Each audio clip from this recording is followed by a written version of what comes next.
Paleohackers, what's up? For those of you who don't know me, I'm Clark, host of the Paleohacks podcast. Thanks for tuning into another edition of our video setup. And before I lose you, because we're on YouTube and everyone seems to only watch 10 seconds before they click around, me as much as the next person, this is a cool video. And it's with Samantha Gladish, holistic wellness coach up in Canada.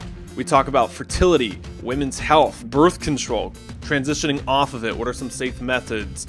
At the end, we touch on some more caffeine-related topics, or caffeine, as I've called it before, being from Seattle. Kind of my struggles, and something you can relate to if you're a coffee drinker out there. You don't want to miss the end. So, that's it from the little blurb. Paleohacks.com is a producer. Go there, check it out. Cool blog, cool forum. Answer all your questions. ClarkDanger.com is my site, and of course, this is my home. Google me or YouTube me and find some more personal development videos and coaching stuff. But that's the plugs I got. For now, let's go see what my girl Samantha has to say. Weird thing to try and figure out your niche, because you have to do it. Right. Because you look online and it's like, oh, great, another chick who's at Whole Foods who does holistic health, like that's honestly, totally. Samantha, I love you and I love your stuff, and I think you have a unique energy about you and you can make it work.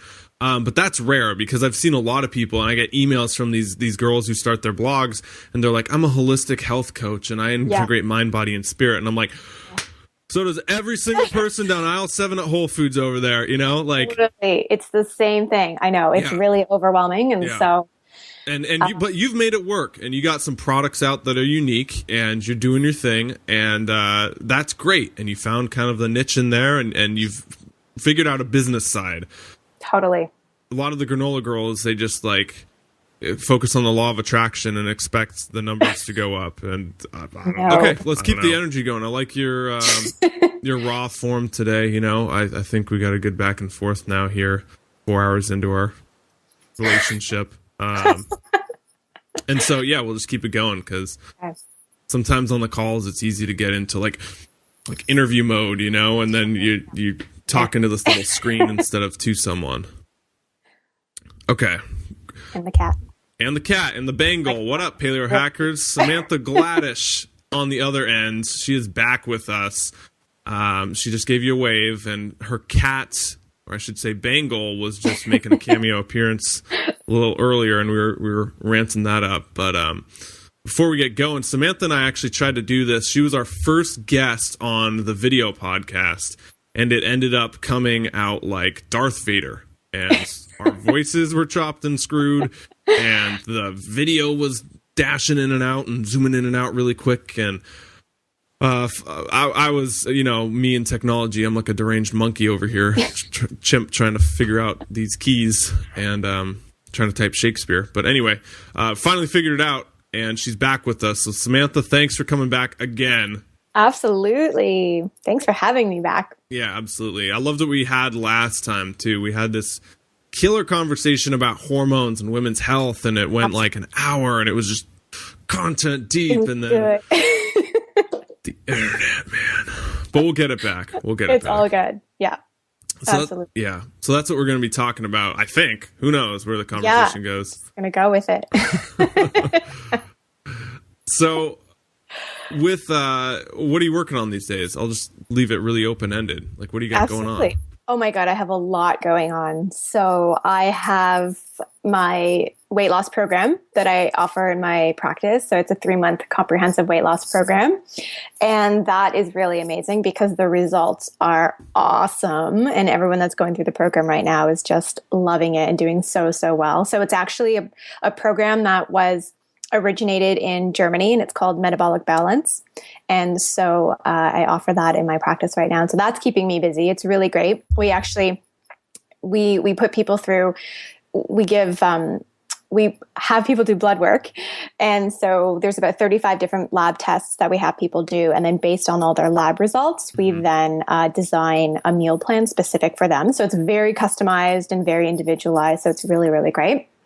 And then aside from that, I mean, weight loss is a big part of what I do. But aside from that, I do a lot of women's hormonal health. So I've got a lot of women who are coming to me I'm sort of like the period fixer-upper. Nice. And so I do a lot of that in my practice and sort of getting women off the birth control pill. There's a lot of women who've been on it for, it's crazy, like 20 years or 15 years and like from such a young age too. And so they want to actually start conceiving and whatnot. And I'm like, this is crazy. I can't believe 20 years, some of them, it's been wild. So it's lots going on. Well, it's good. Women health is important and something, my 23 years experience as a man, I know nothing about because obviously I have a different biology, but still similar in a lot of ways. But there are some issues that come up and challenges that come up. And I get emails sometimes about women-specific hormones and axes and stuff I'm not really too familiar with or would need a whole other degree outside of the one I have on. And it's complicated. It is. It really is. And I don't like to complicate it for people. I just like to take a nutritional approach to it. And, I think people get really overwhelmed because they feel like they have to go spend thousands of dollars on all these like hormone tests. Yeah. And it's like, really, we just need to pay attention to the symptoms, treat what sort of nutrient deficiencies might be there through food, and then focus on some specific like supplementation or botanicals for people. So your approach is more food oriented. It's not necessarily testing and supplements and hormone replacement therapy. Right. Or what's your approach? Absolutely. So I sort of come from a nutritional approach because I think nutrition is really the most important key to really unlocking and sort of balancing hormones and just sort of balancing your system as a whole. Food is for sure the number one thing that I do and really how I address imbalances. And then from there, I go into supplementation. And of course, everyone is different. So it really depends. I mean, if somebody... if I really need to see sort of a little bit deeper into what's going on with someone, then I would send them off to, a doctor or a naturopath to go get some testing done. But for the most part, symptoms can really just tell you a lot, and really having the right sort of questionnaire and asking the right questions can really give you a lot of information that way. Okay. Samantha, are you on a MacBook right now? Sorry to pause this flow. I am. Okay. Yeah. Can you tilt the thing down a little so that your eyes are in, rule of thirds. Awesome. Yeah. Cause otherwise you're down here. Perfect. I Skyped my grandpa once and he was like in the bottom corner of it and just looking up. That's so cute. Yeah. Technology. So women's health and approach from a nutritional standpoint, what are kind of the most common issues you're seeing that the women you work with? Is it a lot of things? Is it a specific thing? What are the women who come to you for help struggling with? Absolutely. So, weight loss is a big one. And again, that really is addressed from a hormonal standpoint because you want to manage cortisol, your stress hormone, you want to manage insulin, right? And so that's a big one, but also just issues around like their cycle and their period and just feeling really bloated, having a lot of digestive issues, having a lot of cramps, suffering with a ton of migraines and headaches, and really feeling fatigued. And so that's kind of like what I generally hear most of the time. And then with the birth control pill, there's been sort of women who have gotten off the pill just on their own and their periods haven't come back. And then there's other women who want to get off the pill because they want to conceive and, start a family. And they don't realize that the pill is actually contributing to a majority of their symptoms. Yeah. Yeah. Surprisingly. It's an interesting topic because it brings in a lot of different issues. Some people have religion wrapped up in birth control. Some people have their own opinions wrapped up in birth control. Some people have even politics wrapped up in birth control. So it's kind of like one of those hot ticket items that people should be talking about. It should be open on the table for discussion, but we have so much baggage around birth control and hormones and reproduction. Yes. That there's still a lot of shame, and it still might be awkward to talk to anyone except your physician about or your close friends about. And so the information's out there, but sometimes people have to like scour it at night and like close their computer real quick if they're in a coffee shop and someone walks behind them, or it's ridiculous. But at the same time, it matters. So Why don't you think people are talking about this, or why do you think it's not such a widely discussed issue, or is it? Well, I mean, I think that there's just a lot of misinformation out there, obviously, around the pill. And for majority of the women that I talk to, I mean, they're all on the pill, really. They, or at some point, have all been on the pill. And when I mention how it's really damaging their health, they look at me like I have three heads or something. Like, it's just so common that everyone should be on the pill. It's how we balance our hormones, but it does the complete opposite. So I just think there's so much misinformation about what the pill does, and how so many women think it's just this like savior for our health and our hormones, and it's really not. And I mean, sure, it might allow you to have maybe more of a sort of open sexual relationship with your partners or whatnot. But aside from that, I mean, it's not balancing your hormones, and it's actually causing a lot of detriment long term. So I just don't think there's a lot of information about alternatives out there too. So a lot of women think it's just, you have to go the hormonal route in order for birth control. Right. And there's so many other options. So they view it as kind of a free lunch almost, or maybe maybe a better way is kind of, you know how diet soda was really big, especially in the dieting world, and everyone's like, oh, it's got 0 calories, it's awesome, it's great, it's diet soda. No, it doesn't have the calories or the carbs or sugars. And what came out? I mean, the aspartame and the artificial sweeteners and the Splenda and the, all these things that make your neurons fire on and off until they die and explode. Right. And I mean, diet sodas now are crazy, widely known as worse than regular sodas and stuff. Right. So right. People still drink it. They do. Hey, I've been known to drink a diet soda from time to time. I got this. We'll get back to birth control, but that's like the weirdest craving I have. Diet soda. Yeah, it was from the days I was trying to drop weight for football in middle school, like way back, and all I did was drink diet soda. And like occasionally one of those cravings comes up, and like last month I had a Diet Coke, and it was the weirdest thing, but it was great, and it tasted awful, but it tasted good. How did you feel after you drank that? I like crap, but well, at least you can admit that. I'm a hedonist. I give in very easily. But back to the birth control, and in all seriousness, because this is a issue that people's health is on the line, and people want to make changes, and they have the reproductive health. So set it up. What is the woman on birth control feeling right now? And what is she going through, or at least the ones that you've worked with?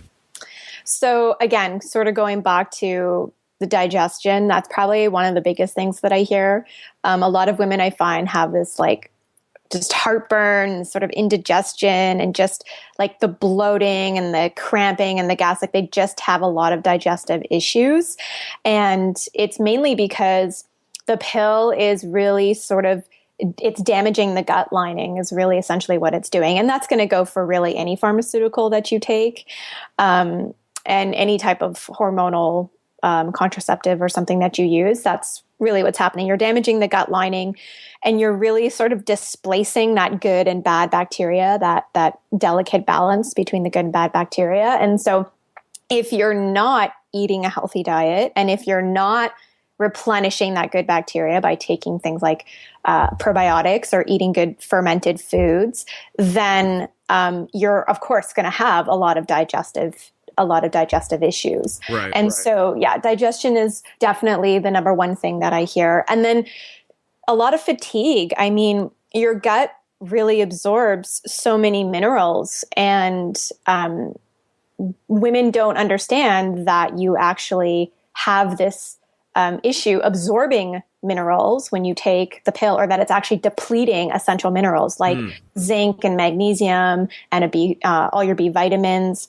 And those B vitamins are involved in pretty much like every neurological process in your body. And it depletes vitamin C. So it just depletes, as you can see, like so many essential nutrients that really keep the immune system strong, that strengthen the gut, that help with digestion, that help with energy. And so you're not assimilating these nutrients into your system. Yeah. And so you feel like crap basically at the end of the day. And Samantha, how does it deplete the nutrients and the minerals? Is it like you take the pill and then is the pill doing something, or is the hormone effect doing something? It's really more of, there's a lot of bacteria in our gut that actually helps us produce those vitamins and those minerals. Mm-hmm. And because we're sort of damaging that bacteria, we have a hard time assimilating or uptaking those nutrients. Okay, got it. So it's more from an assimilation standpoint. Yeah, we just can't get them into our system really. Okay. Yeah. And then on top of that, if you're already have an impaired digestive system and then now you're eating and you can't break down your food properly, well, you're not even absorbing the nutrients from that as well, right? Yeah. So, yeah, you're not what you eat, you're what you eat and absorb. So, organic schmorganic, you can have $500 kale shakes all day long. If you ain't absorbing it, expensive Absolutely. urine. So, yes. So the pill, it kind of affects our gut flora. Yep. And all that. And so we have mineral absorptions, low energy, lots of digestive problems.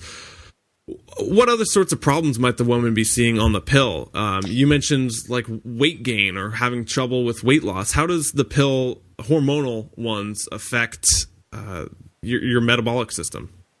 So I think that really what's happening is I want to go back to food here because we end up, sometimes the pill can increase appetite. Well, really, it's more from a hormonal standpoint. And what's happening is that you're taking synthetic hormones. So your own hormones really become lazy and they actually don't really function very well. And those are the hormones that actually keep your metabolism fired up. They actually keep your bones strong. They keep your hair and your nails and your teeth and everything looking like really, really strong and nice and beautiful, right? And so if you have synthetic hormones coming in, well, all of those issues, you're going to experiencing all those issues. And on top of that, I kind of lost my train of thought here, but because you don't have your sort of natural hormones sort of working the way they optimally should, you end up having a little bit more cravings. You tend to put on sometimes a little bit more weight. Some women actually, and again, this is going to vary for each woman, but some women can lose weight while on the pill. Sometimes that does happen. And mainly what's happening is you're taking synthetic estrogen. And so that's why you tend to see a lot of more weight gain, because estrogen likes to sort of hang out in the stomach and hip area. And so it kind of gives you that sort of womanly juiciness, which I think is a great thing, but we don't want to be gaining weight from estrogen. Sure. Well, even in men, like xenoestrogens are really big. Absolutely. And they get plastics. Man boobs are very real. It's like everyone likes to joke about him. He's got man boobs. Like, no, he probably has a lot of xenoestrogens or estrogen receptors are going off in his body, and it's a real hormonal issue. And so you're right huge. With it's amazing where different hormones emphasize weight gain. So when you're saying, estrogen packs it on and like the womanly areas, that's a real thing. Just look at it's so true. Yeah. Mm-hmm. And then it throws off sort of like your cravings and your metabolism, and you want more like comfort foods and carbohydrates. And so really what happens is when you throw off like kind of one hormone, they all kind of cascade and sort of affect each other. Right. So it's important that if you're on the pill, that you eat a really healthy, clean diet, and just like all of those minerals and vitamins that I said that, you aren't assimilating and absorbing, that you really start to introduce those into your diet because you're really, really depleted. Right. Okay. And so before we start getting into diet fixes, the woman right now who maybe is more familiar with the effects of birth control, but she's kind of iffy on if I should go off it. I'm getting a lot out of it. I don't have pregnancies, obviously. I can be more intimate with my partner, different, X, Y, and Z's. And she's wanting to get off of it. She's a little apprehensive about it. But how would she go about transitioning off of the pill? What are some options or what are some methods that you've used and that are effective to go through that process? So this is what I do like all of the time. So I put women through like this sort of 3-month protocol because I don't just want them to just sort of go off of it right away. I really want them to sort of prep their system. And really, like, you kind of need to go through a detoxification phase because your liver has become so overwhelmed by all those synthetic hormones that you're taking, and your liver metabolizes a lot of those hormones. So it's important that we support the liver. Okay. And so, of course, one of the best ways to do that is through food. Your liver loves dark, leafy, like bitter greens. Those are really supportive of the liver. So introducing a lot of things like dandelion or rapini, like a lot of those sort of bitter greens. And you can also take those in like, you can take dandelion tea, which is really great for liver health. And then there's some specific supplements too that are out there on the market that are specific for liver detoxification. And you can, take homeopathics, or you can do even like herbals like milk thistles, which is really great as well. So really supporting the liver, and of course supporting digestion. And then really replenishing all those minerals that have been lost. So getting on a B complex would be important. Probably increasing your zinc intake either through food or through a supplement. And taking some magnesium. That's a really, really big one. That's probably like the biggest mineral that everyone's depleted in. And so I would sort of get women on this sort of protocol of taking all these nutrients and supplements, addressing detoxification, optimizing digestion. And then once they kind of have that down and feel comfortable with following sort of this new protocol, then I get them off the pill. And then from there, I mean, it's going to vary for each woman, whether their period comes back right away or not, but you still obviously need to nourish your system after you've come off of the pill. So they do kind of the prep work of 3 months or so of kind of healing a lot of the issues they might get when they come off the pill, so it's not as bad, and then they eventually start transitioning off of it. Right. Because it's just really addressing the nutrients that have been depleted. That's really what we need to start with, and just getting those nutrients back like into the system. And so many women, just by introducing a B complex and a probiotic and some magnesium, I mean, they feel like a world of a difference. Do you think all women should be taking those right now? Yeah, I really do. Because we're all so highly stressed, our B vitamins are water soluble, and so we end up peeing them out basically. And so those B vitamins are really essential for stress, especially like B5. B6 is really important for women's hormonal health, especially for estrogen, metabolizing estrogen. So getting on a good B complex is definitely important. And then the probiotics for sure, because of gut health. And again, stress is going to affect the gut too. So we want to make sure we get a good probiotic and the magnesium. Yeah, B vitamins in terms of energy production, right? They're in the absolutely catalysts for enzyme reactions. And totally. Yep. Okay. So you'll feel a nice little boost from taking them, especially like your B12. And there's a lot of people who are deficient in B12, and you can go get a test done for that and see where you are with that. Yeah, especially, with meat and whatnot. Like I remember my mom wouldn't eat red meat, and she was deficient in, I forget which B vitamin, and iron. And I'm like, right. It should vitamin D, iron, and a B vitamin. And I'm like, hello. Like, yes. So coincidentally, important. the three things in red meat. Yeah. And vitamin D is so important. I mean, I test all of my clients for vitamin D, and it's crazy how low they are, like significantly low. Yeah. So I love where we're going. I want to get back to like the minerals and stuff, but just to kind of tie a bow on this whole transitioning on and off birth control thing. So when they're ready to make the jump and you take them through and you start weaning them off the pill, gosh, it sounds like a drug. They start getting the sweats and the itches and lying to their family, getting a burner phone and making weird calls in the night.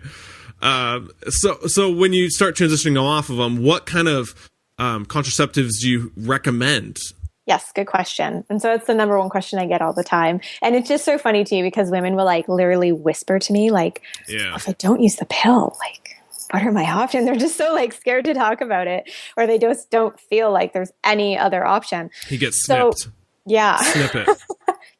That's the only option. It's the only way. So of course you can use like barrier methods, which I mean aren't so exciting, like condoms or a diaphragm. family planning, which I know a lot of women don't want to do and can be sort of skeptical around that. I mean, and there's different ways, names for it. I mean, family planning is one of it. But there's also this method called the Justice method. And you can actually go online and sort of download this Justice book. And basically, it's mapping out your cycle. And so, like for women, you would check your mucus all the time, and you would pay attention to maybe even your temperature and like when you're ovulating and whatnot. And a lot of women think like, well, I'm not trying to get pregnant, so I don't need to do that. But in doing that is how you actually avoid getting pregnant. So, and it's just funny because, we take the pill because we think it's just going to give us all of this freedom and like this great sexual energy, when it actually completely depletes your libido and it dries up a lot of women. So they're really not having the sex that they should be having. Whereas if you actually follow like the Justice method or the natural family planning method, you don't need to be on any hormones, and you can actually experience a really great, amazing sex life without having to use any hormones or condoms or anything. So I just think it's really interesting. There are the anomalies though, who like get on birth control and just turn into freaks, and the sex drive goes through the roof, and for sure. And yeah, maybe they have. I don't know. It's different for everyone, for sure. And absolutely, the natural methods. I know the Justice. I'm not familiar with the Justice method. Sounds very foreign, but I know the natural family planning one. Right, it's basically the same thing. Has some controversy around it, and I think we spoke last time about making that your sole birth control, and kind of like, to preface this, because I don't want any angry emails from people who heard this call and then decided to do that, and then whoops, now they have the next 18 years of their life gone or unplanned, the accident baby. Right, for sure. And I mean, it does take time, but I think the beauty of that, like, it takes time to really understand your cycle, and when you're ovulating and whatnot, to really be confident in following that method. But the beauty of it is that women can really tune into their cycle and really understand what's going on in their cycle, and when they're ovulating and when they're not ovulating, and just really pay attention to a lot of these things, because then you can really, your cycle essentially is everything for a woman, right? So it can really give you some insight into what's happening with your health and with your hormones. And so I think that's such a great way. But there is the copper IUD, which there's a hormonal IUD, which of course I don't recommend, but the copper IUD is an option too. So you would need to get that inserted from, a doctor or gyno. But basically, a lot of women love that, but also a lot of women have found that it's increased their cramping and their flow. So it varies for each woman. I mean, I think you just need to give it a try. And explain what that is real quick. Like, what does it look like, and what is it? It's just kind of this like little device. I can't even really explain it. Like a T-bar, right? Yeah, and basically it needs to get inserted, and it's copper. And so what that actually does is it weakens the sperm from basically traveling. And so it kind of creates this barrier. And a lot of women I know who are on it, they absolutely love it. But you do, again, need to pay attention, because it can increase your blood flow during your cycle. And some women might not like that, or it might, give you more cramping. And again, a lot of women do not want that. Yeah. And so the only thing is, copper and zinc compete for absorption in your body. So if you do take that, then I highly recommend you take a zinc supplement while you take it. Interesting. Yeah. Yeah. Okay. So we got a lot of different methods there, and women and men can go online and kind of do their own research and for sure figure it out. And do you have any like good sources you recommend, or just kind of Google around? My girlfriends actually here in Toronto, they have a really great website, and it's called, I think it's ecosex.ca. Oh, I could be wrong, but okay. They're also known as the Red Tent Sisters, and my cat's kind of coming over here. What was his name? Gosh, I forget. James Bond, was that it? Bruce Wayne. Bruce Wayne, close. All right, same thing. So they can Google the Red Tent Sisters, and actually there's a ton of information there, and their EcoSex site sells the Just East method, and they have a ton of information on there. And so yeah, they can definitely go there for sure. Okay, cool. So outside of birth control and natural family planning and all these different methods we've been talking about, the common trend has been kind of minerals and food and using that to heal your body.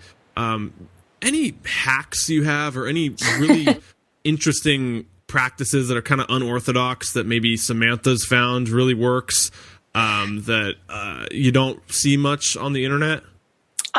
Good question. I mean, there's a few things that I do for sure. And okay, so one of the things that I always get women to do is so this isn't food based, but so it's using castor oil packs, which you can find online.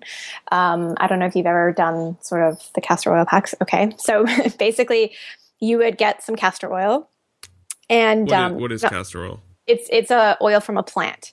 So a lot of men are like, "Oh, castrol for the car," and I'm like, "No." Yeah, that's what I was thinking. That's what a lot of men think.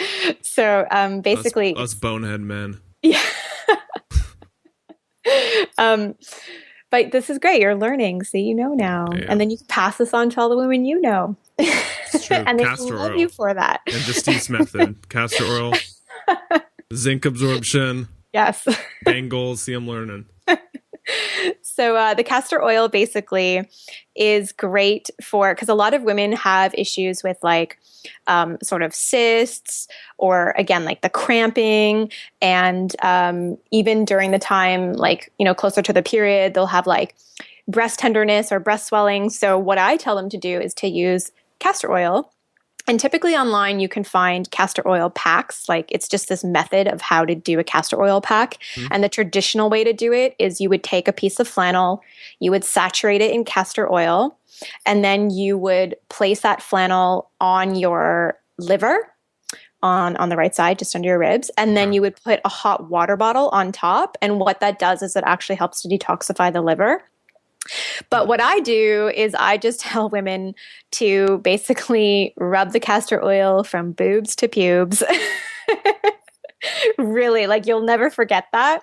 So I just tell them to like rub it all over, and it will really help with digestive issues, will really help with cramping, with any sort of breast swelling or tenderness. So that's sort of one method that I always tell people to do. Okay. And so it absorbs through the dermis and into the body. So you leave it on, you don't rub it off for you leave it on. I actually tell people to like, it can be obviously a little sticky and like it's oily, right? So I've never really had issues with, like, I'll just put it on and I'll just go to bed and leave it on all night, and I find it's great that way. Some women, it might actually increase their menstrual flow, so maybe don't do it while you're on your period, but maybe the week leading up to your period would be really great. Okay. So you can really just put it on and then go to bed. And I think and you can put maybe a t-shirt on if it's kind of sticky because you don't want it on your sheets or something. But I think that's, a lot of women love that. And it actually, what I even do is I mix my castor oil with a little bit of lavender essential oil,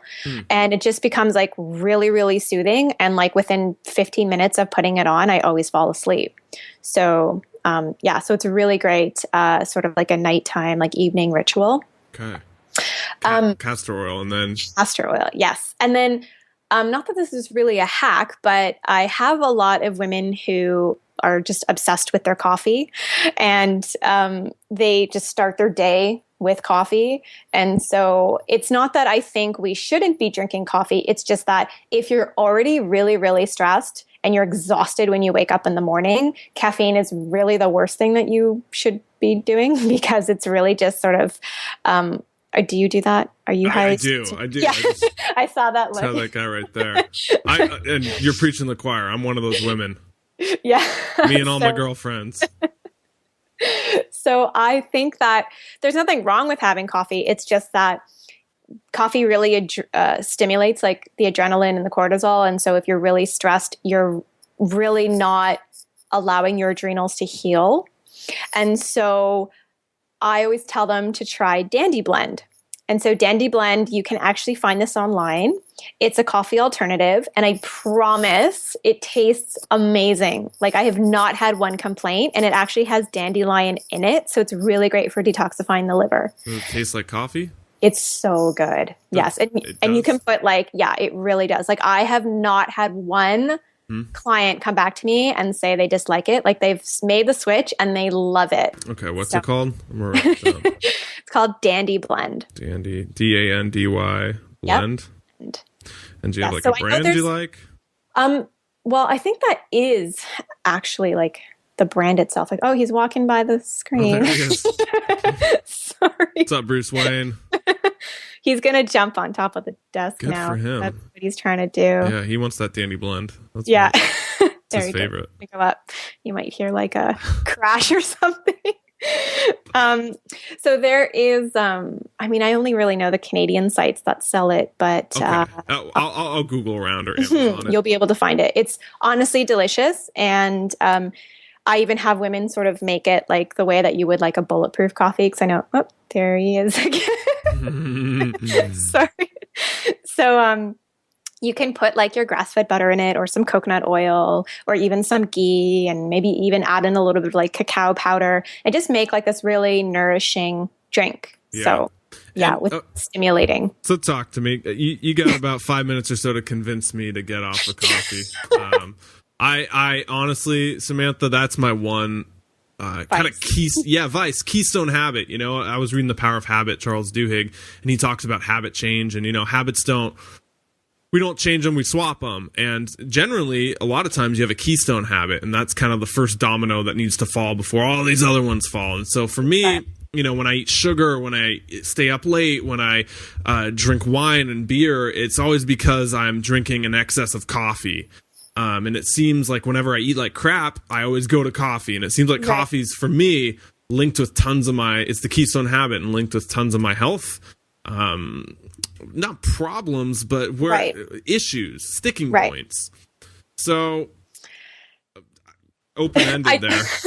I don't want to convince you to get off of it, because I don't think that there's anything wrong with drinking coffee. It's just that we are, for a majority of people, we're over consuming it, and we're really using it as that fix to like give us that energy, but it's just giving us this fake energy. And so if you're someone, like myself, especially over the past few weeks, there's just been a lot going on. Schedule has been really, really busy. And so sort of stress levels for me are like more through the roof than they normally would be. And so I find that if I go to coffee, I'm actually way more exhausted than I ever am. Like, even the next day when I get up in the morning, like, I'm just so physically exhausted. Yeah. So I find I function so much better by just not having it, especially during those times of stress.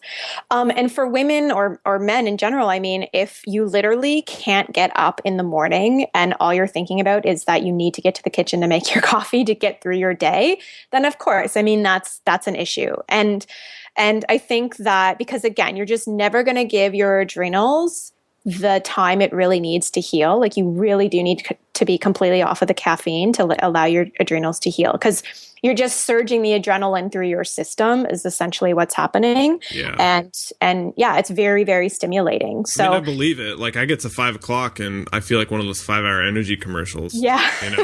It's like the dude just on his desk, like, come on, it's like the black and white screen where, then they go to full color and everything's perfect because they have that little 5-hour energy. I'm the black and white screen some days.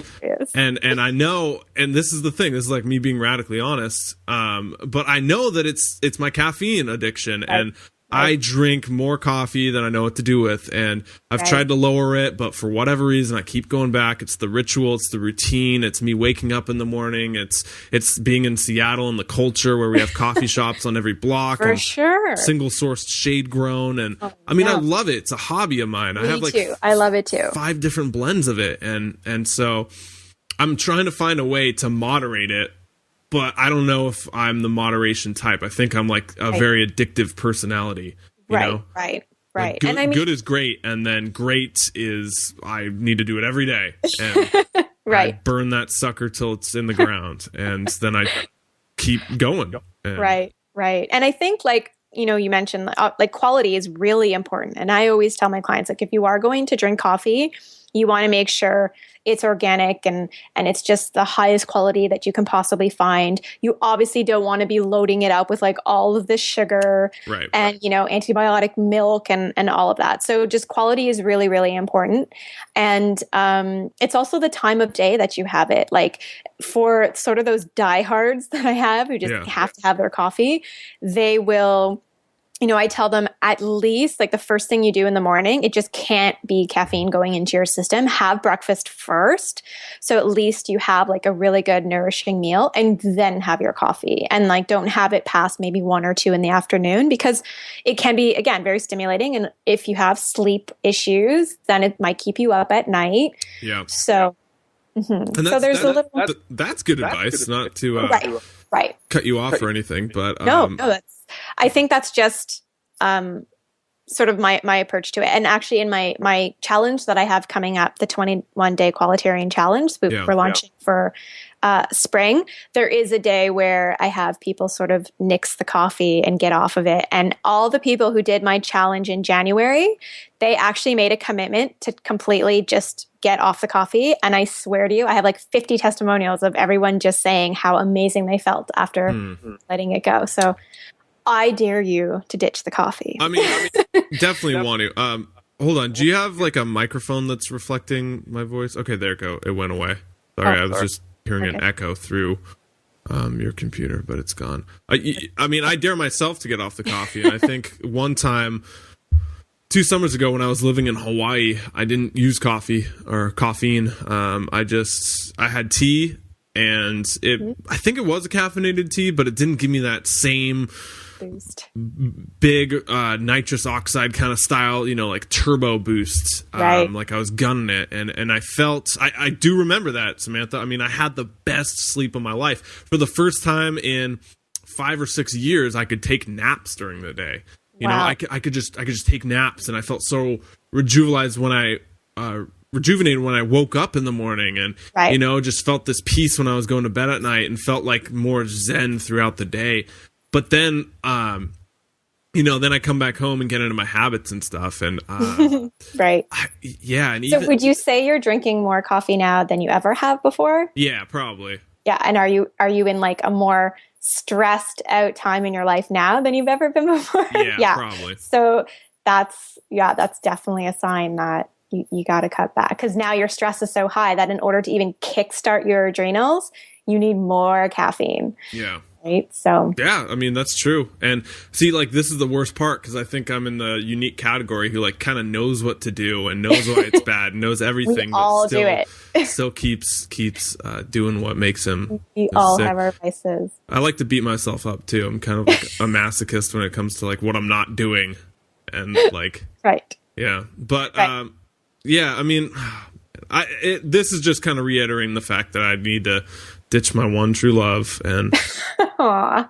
I'm going to try the Dandy Blend. I will try the Dandy Blend. That's a good tip, and talking about it with you is really a good open therapy session on my coffee addiction. Admitting it's the first step. Happy to be of help. I'm going to Southeast Asia for 6 weeks, starting in March 23rd. Yeah, wow. So while these are premiering, there'll probably be some while I'm over there. Check the Instagram, Clark Dangerous, people. I will. No, but and so I think what this call is making me realize is during those 6 weeks, when I'm not at home with my habits or whatever, right. I'm gonna try and get off. I'm gonna try and minimize coffee over there. I think that would be a good time. Right. Good idea. Okay. And that's a great, because you're out of your element. Yeah. Or laid back. Yeah. So it'll give your adrenals time to heal. Yeah. Well, cool. Samantha, our time has come to a close. It flew by. Sadly. Yeah. This was a fun one. I had a blast. It was great. Yeah, we had a good back and forth. It was awesome. Well, thanks for having me back. Absolutely. And you're welcome back anytime. Open door. But real quick, holisticwellness.ca, correct? That's right. And then there's a lot of goodies people can get. holisticwellness.ca/sugar detox to download my free sugar detox.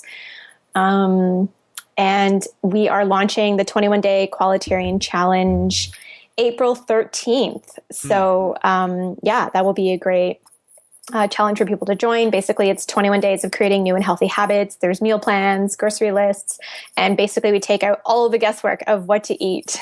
Cool. And yeah, just really help people go through sort of a detoxification phase. And Samantha, you sent me probably a year and a half ago some hippie floss and salty kisses. Oh, yes. Are you still doing those? Absolutely. It's been crazy how busy I've been with the toothpaste. And we're actually sold out of toothpaste at this moment. I know when I get some... This girl makes her own toothpaste and sells out of it. It's really amazing. Like, I never thought I'd be shipping it all over the world. Can't you just go to the kitchen and make some more? Yeah. I wish it was that easy. What's wrong? What's wrong? Come on. I think you're just being lazy. I will have some in stock shortly, and I will send you some. Okay. I'm taking you up on it. I want that hippie floss. That hippie floss was awesome. It made my mouth feel really tingly, and like the herbal blend, or what was in there? Yes, so it's got thyme, tea tree, peppermint, and clove. And basically it's a blend of antibacterial oils. And you would put a drop on your finger and then you glide it on your floss. Yeah. And you floss as you regularly would. So it gets those antibacterial properties like right to the gum line. Oh, I didn't know you're supposed to use it on your floss. Well, there's so many ways to use it. That's one way. Hippie floss, that makes yes. So if you can put it on your floss and then floss that way, that's the best way because it gets right into the gum line. Okay. And then aside from that, sometimes I just put a few drops in my mouth, swish it around, and I use it that way. Or I put a drop on my toothbrush and then put my toothpaste and brush that way too. So there's a few ways you can use it, and a little bit goes a long way. You literally just need one drop. Samantha, that is the end of our show. Sad, but I'm sure we'll get you back on here anytime soon. Awesome. Well, thanks again for coming on. Really valuable information. All the links are in the YouTube video right now, or if you got the email, they're in the email, or if you're on the website, they're on the website. So say bye to Bruce Wayne for me. I will. He's left now. Awesome, Samantha. See ya. Awesome. Thanks so much.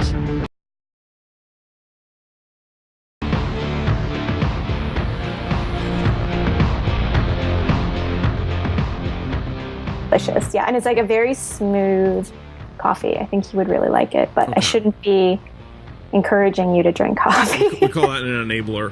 Yeah. It's just a little cup, Clark. It's okay. Well, one time I was talking to my girlfriend last night, and we were figuring this out. I did a coffee enema. Enema. Yes. I did. Yes, I did a coffee enema, and so I researched it online. I kept the bag at normal temperature because I know if you have hot coffee, a lot of these people, they put it in their bag and then they shoot it up there and it burns them and they get third-degree burns. Yeah. Sure. And so you have to be really careful about that. So, I'm doing my research, filled it, measured everything out, even down to like the ounce. And it's go time. And so I get over my fears. It's up there. Boom, the enema's in.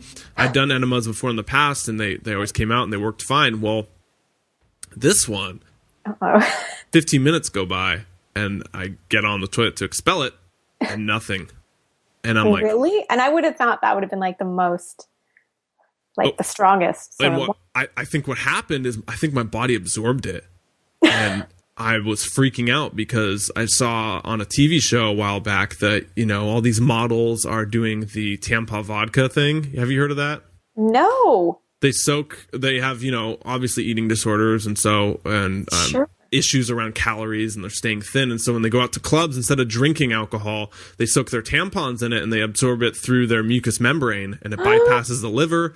And it's really dangerous, and people have died because obviously, one drink is 19 times stronger through a mucous membrane. For sure. Than when you drink it and it goes through the whole everything. Oh my God, that's crazy. Yeah, it's like a Hollywood trend. And so Hollywood, it's sad. And so we calculated it last night, like how much is 1 liter, because that's how much I did, of coffee and caffeine.